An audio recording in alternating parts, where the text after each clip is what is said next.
Good morning, Sally. Here is your machine, the Breville Barista Express BES870 in cranberry red. As you saw in the photos, it's in very good condition. Obviously, it's a used machine, so do expect some wear and tear. But honestly, this is one of my cleaner units. Very minimal wear on the front, where the cup usually goes in and out. Other units would have heavy scratches here usually. The only sort of notable scratch is one here on the bottom right hand side.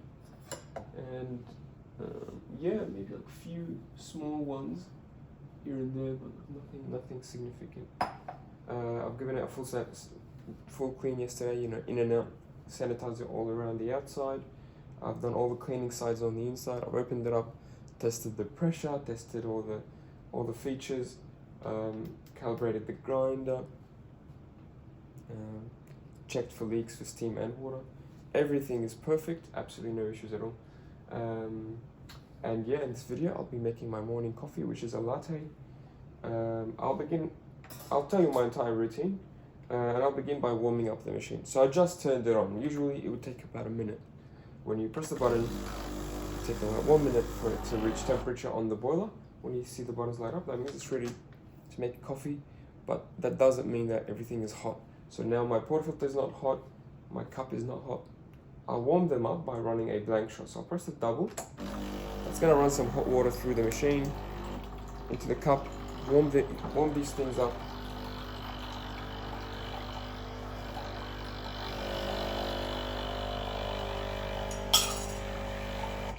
Do that once or twice.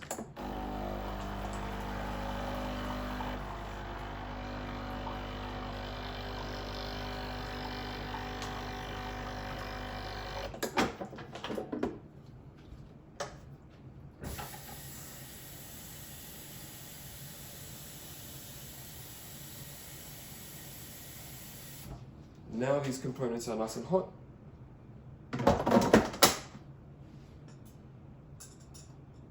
That's quite hot. I'll take out the portafilter. I'll grab a tissue and dry it. So your machine comes with basically most of the accessories that it comes with, like new. And that includes 4 baskets. So it comes with 4 types of baskets, 2 doubles and 2 singles. This is the single wall double shot. There's also a double wall double shot. The double wall double shot is easier to use, and it's less fussy in terms of what settings you're using and what type of beans. But this one tastes a bit better. The single wall tastes a bit better, and it's also easier to clean as a result. So we'll use that one. This one takes 18 grams of ground coffee, so I will measure that much using my scale here.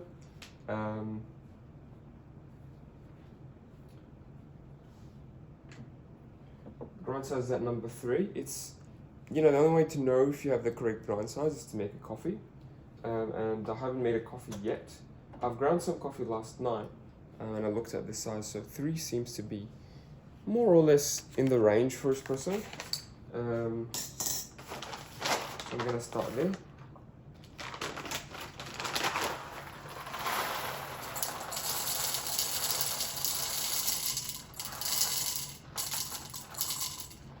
We'll make a coffee, and if it's too slow or too quick, we'll let you know. Or I'll let you know and advise you how to move next time. So when you make a coffee, you have to observe how much comes out and how quickly that comes out. So we are aiming for, so if we use 18 grams of ground coffee for a double shot, we should expect a doubling of that in terms of espresso. So we should expect about 36 grams of espresso in my cup here.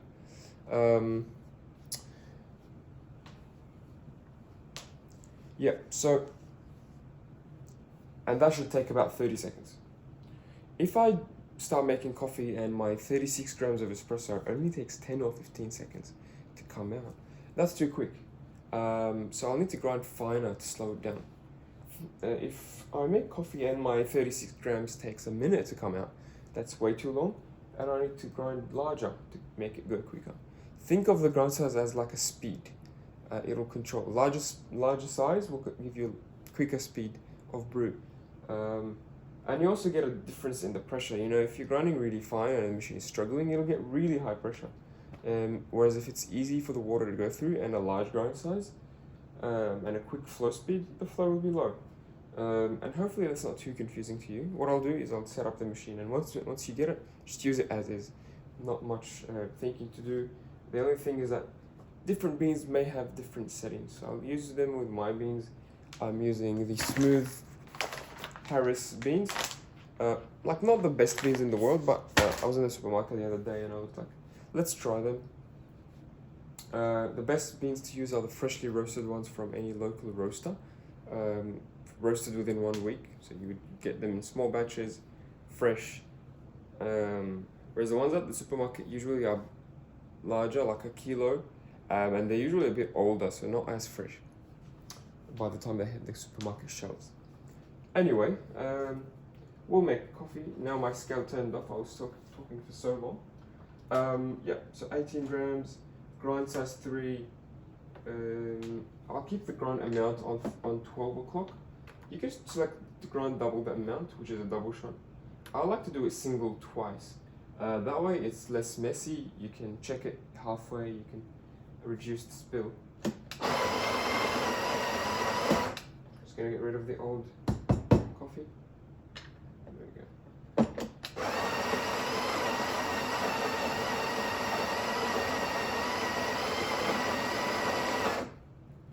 Great, so that's my first dose. Let's have a look. And this is 8 grams, so we'll increase the grind size a little bit. We'll go number 2. Once you get, so we're aiming for 9 grams per dose.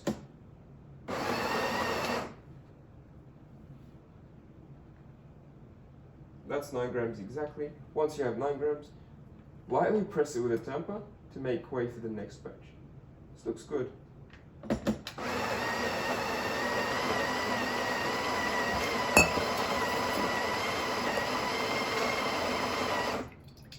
That's my second dose.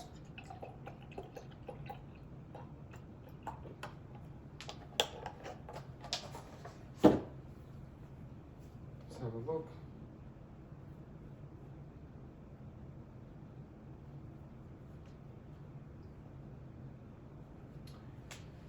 Seventeen point 17.5. That's pretty much what I wanted. You should aim for 18, but anything between 17 to 18 is good. And it's usually okay to go a little bit under, but try not to go over 18 grams. When you go over, it's hard for the handle to be locked in, and when you do lock it in, it will be pressed by the shower screen, so the coffee will be pressed and compressed, and that will make it higher pressures. It'll make the water struggle to go through, and it will affect your shot as well. Once you have the 17.5, 18 grams, spread the coffee with your fingers before you press it. You want it to be a flat surface more or less before you press.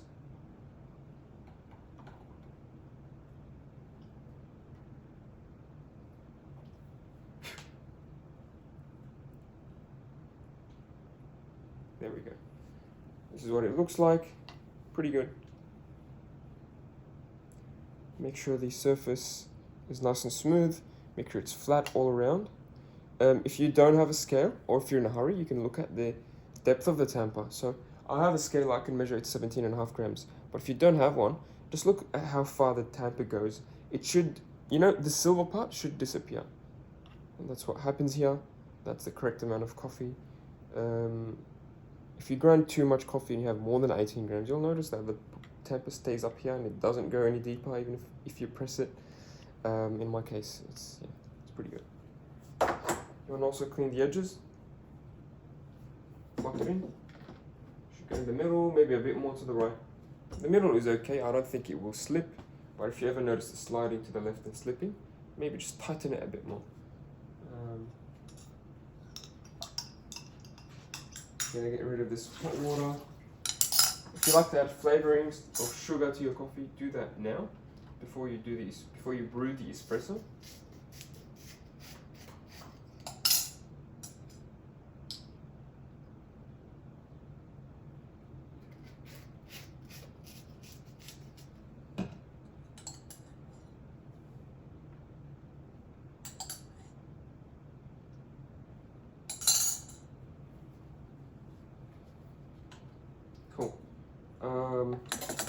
Next, let's brew some coffee. So I will reprogram the double shot button for you. So this one and this one, these are both programmable. Excuse me. From factory, from the default factory settings, they're a bit too long. So if you press a double for a double shot, you'll get a lot of coffee, sometimes 60 grams. That's too much. We'll aim for about 35 to 40. And I will program it for you. You don't have to program it every time, of course. Only do this when you want to change. To change the button, so you press program, then the button you want to program. So yeah, I'll stop it at about 35 to 40, and we'll see how long it takes. I've got a timer here. The pressure should be in the gray zone. It's not as important as the flow speed, you know, but it's good to have as a guide. Ah, very nice, very nice. Flow is nice and smooth. It started at about 10-second mark. Symmetrical. We've got 1 o'clock pressure. Really good crema. I'll stop it at 27 seconds. I'm not sure if that's 35 or less. But let's have a look.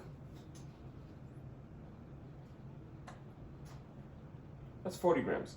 Yep, okay, good. So it's 27 seconds. Not too bad. I was aiming for 30, but honestly, it's pretty good.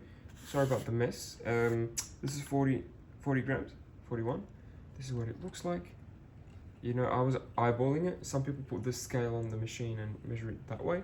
But like I said, this is not a science. It doesn't have to be exactly to the gram every single time. Especially if you're putting flavors or sugar and milk to your coffee, you probably won't notice a few grams difference. You most likely won't notice a few grams difference. That's just reality for most people, even for myself. Yeah, so this is 40 grams, 27 seconds.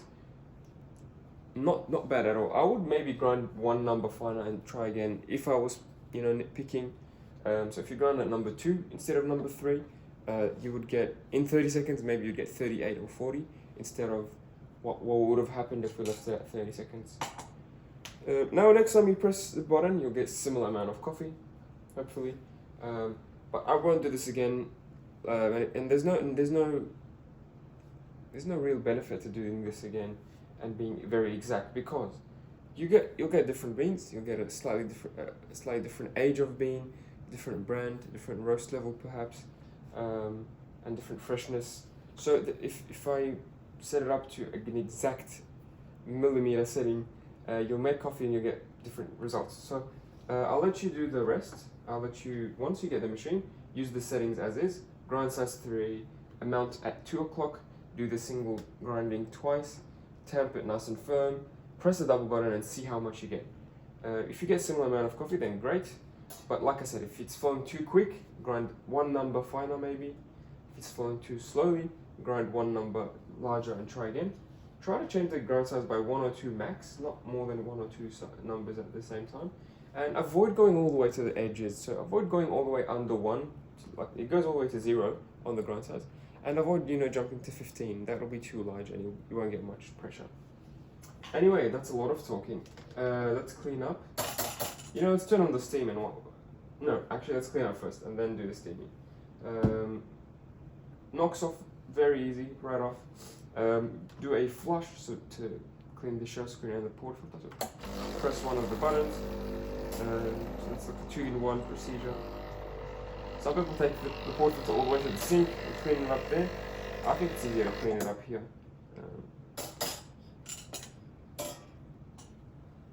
If you have the time, grab the brush, the included brush, or a tissue, and wipe the shower screen every now and then to get rid of any coffee in the nooks and crannies. There's almost always a little bit of coffee in there, even after you flush.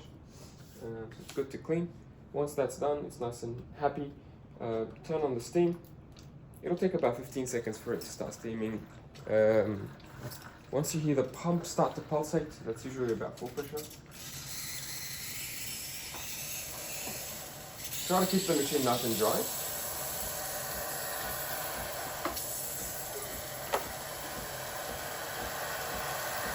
And also I'm going to leave the port filter here for it to dry. Some people like to put it in to stay warm. I like to keep it dry here.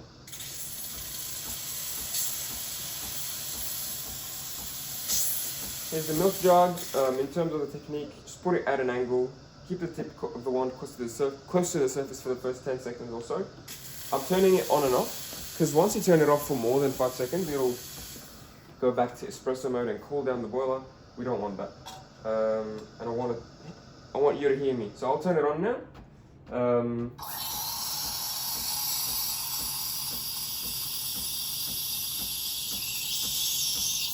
Keep it spinning. Try to keep it close to the surface for the first 10 seconds. You're hearing that paper tearing sound, that hissing noise. That means you're injecting air into the milk.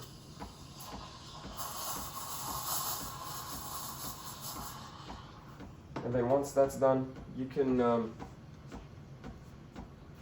change position. So now it's a bit deeper into the milk. And now it's just spinning the milk without any aeration or injection of the air bubbles. So it's just spinning, getting hotter, mixing it up. That's a lot of foam, that's pretty good. And I'll hold that position until it's too hot to the touch. My personal jug has a thermometer. You don't really need a thermometer, you can just feel it by touch. Turn it off. Once it's too hot, take it out. This is very important. Give it a purge to clean the inside, and then grab a wet towel and wipe it off.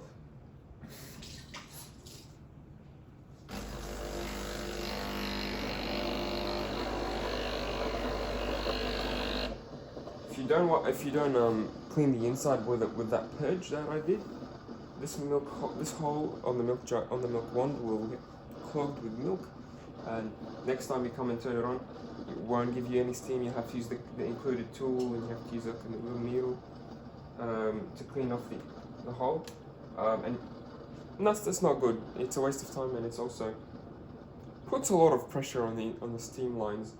So I did test the machine for any steam leaks. It was really good. There was no leaks. But if you turn it on and it stays on and tries to push steam for an entire minute, that may be too much steam and you may break something.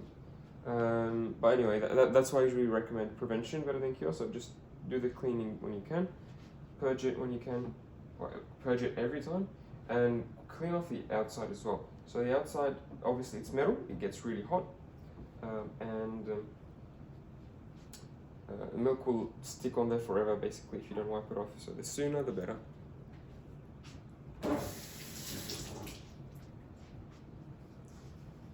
Okay, let's not let the coffee and the milk sit for too long.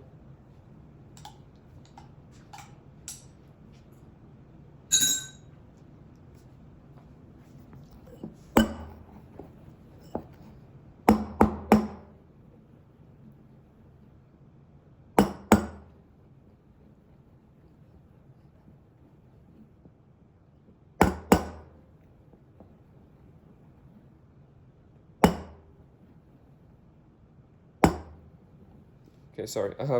Yeah, so what I'm doing is I'm knocking the jug on the counter to break any big air bubbles. Then I'm swirling it up to mix it up and get that smooth surface. Once you have a smooth surface texture on the top layer, like wet paint almost, you can start pouring.